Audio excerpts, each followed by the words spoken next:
Large investment has been flowing into Africa in the last year as sectors such as telecoms and retail have become more and more lucrative. But according to Helen Hai of the Made in Africa initiative, the good old manufacturing sector also offers the continent massive opportunities. She was part of setting up Haizhang's flagship shoe factory in Ethiopia, creating 4,000 jobs in just 2 years.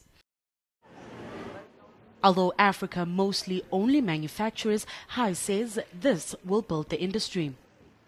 In terms of the value chain, you always have to start the most easy part, which is the manufacturing. What we say is the ODM, and then you move actually to the design part, and then you move to your own brand.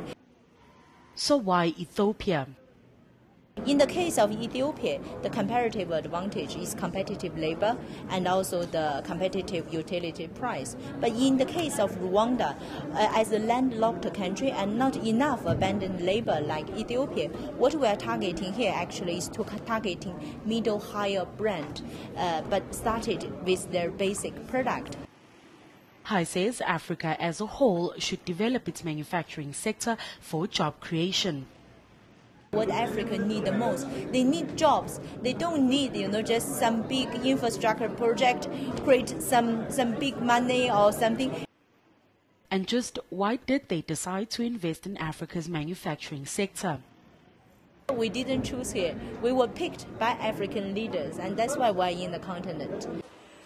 The Made in Africa initiative believes the next step for Africa's manufacturing sector in 2015 is to implant itself in the global value chain. Togozo Kumalo, Kigali.